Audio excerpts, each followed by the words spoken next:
Hey there, how's it going? Victoria Terre here, coming to you from VictoriaTerreLifestyle.com. Alright, in my previous video, we talked about how you can identify a leader, right?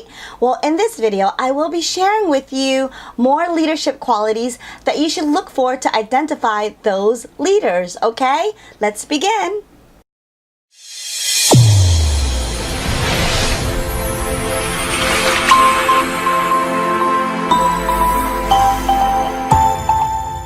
So how do we determine leadership qualities in a person? But before I begin, I want to give you an additional free training from a 7-figure industry leader that you can access right away, okay? It's a training on how to recruit leaders into your business. Just click on the link wherever it is right now, either above me or below me, all right? Okay, in my previous videos, we talked about where to prospect and find leaders, right?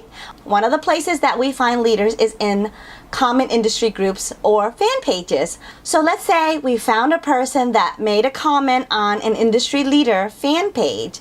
Let's say Eric Worre's fan page, right? You know, when you go into their fan page, you'll see sections where they post a quote and then people comment below. That's what I'm talking about. So let's take an example, all right? There was a quote that said, network marketing superstars are not distracted. They have tunnel vision. They are focused on their vision, on building an empire. Now, in that quote, people will start to comment. So you want to look for a few things, okay? You want to look to see if the people who make a comment on that post is, number one, agreeable.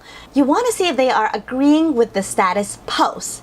It's really important here because if they disagree with that post and they are writing an argumentative comment on it, it may even be negative sometimes. I personally won't reach out to that person because someone that is always arguing with people on Facebook usually means that they are like that in real life. And it also usually means that they've got way too much time on their hands.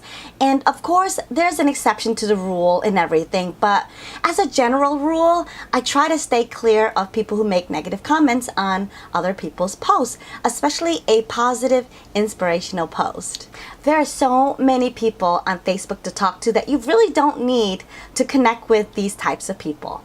So I don't want someone that's argumentative and not agreeing on my team. I'm not saying they can't have their own mind. I'm just saying I want to work with people who are on the same page as me.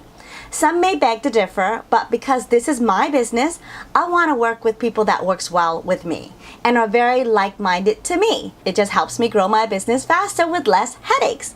I mean, when you want that, when you want people who would work well with you, it only makes sense, right? You can do that just as well. Do you really want to sponsor everyone and then have them argumentative to you, to the rest of your team, and just cause a stir? Probably not.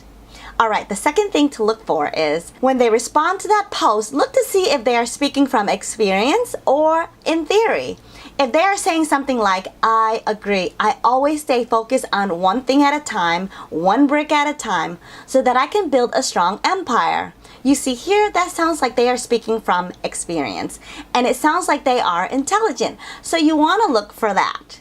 If they're speaking from theory, that's cool too, but those aren't the ideal person that I usually look for. You want to look for someone who's had experience in the field and knows what they're talking about. Since you're looking, you should look for the right ones and learn to identify how to determine which ones are right? The third thing to look for, do they show power or weakness? The number one way of determining whether they show power is when they speak from experience, of course. The second way is when they don't get defensive. So Eric Worre had a bunch of replies to his status, right? So let's go back to the example of the person who commented on Eric Worre's post.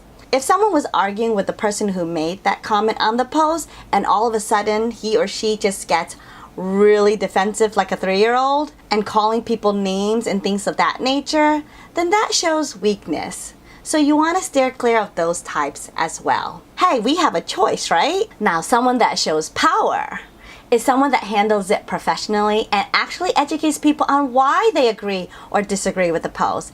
And then they'll say something alongside, hey, I wish you the best though, in the end, and that's it. That's what professional people do. The fourth thing to look for is, are they open? Are they really open? Many people on the post will literally tell you that they're looking for a business opportunity. And I've seen a lot of that because they want people to come to them with an opportunity and try to flip them. But if you approach them the right way, you may actually stand out from the 10 million pitches that they will be getting. You could say something alongside this. Hey, I bet there are millions of people pitching to you right now, and I'm not trying to do that, but I was just curious, what exactly are you looking for? When you say something like that, don't you think they'll be more apt to respond to you than the other people? Probably. You see my point?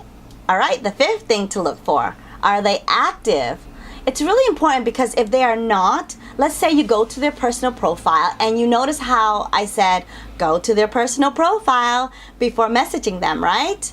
If their last update status post was a week ago, well, that means if I send them a message, it'll take them a while to respond back to me. And I really don't want to waste my time. I want somebody that is on Facebook at least once a day so that they get back to me as soon as they can. They see my messages faster and we can interact and get this whole recruiting thing done and wrapped up in a bag right away. So I want to make sure they're active. So that's what you should do as well. The sixth thing to look for is their personal profile. Is it professional? Does it match what I talked about in my previous branding videos that I did?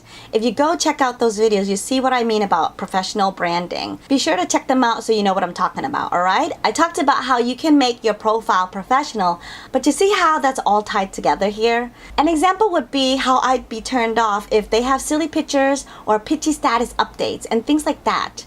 You see, you want to work with people that are professional and understand marketing so you can shorten their training curve. That's why you want to pick people that have a profile like I discussed in my previous branding videos. You want to make sure that you're going after the right people. Alright, so after you find the right people that you want to talk to, you're going to have to start crafting an effective message to them. In my next video, I'll be sharing with you how you can craft an effective personal message to your prospects. So keep an eye out for that, alright? Alright, I hope you found value in this. Share it with your team so they can learn this as well. And comment below if you have any questions, okay? And be sure to connect with me personally on Facebook directly. Send me a private message directly if you want to know exactly what I'm doing to get great results in my business. And of course, like my fan page to get tips and trainings like this. And subscribe to my YouTube channel if you're watching this from YouTube. Alright, and don't forget, go grab the freebie training in the link above or below me. Alright, I'll see you in the next video. Bye!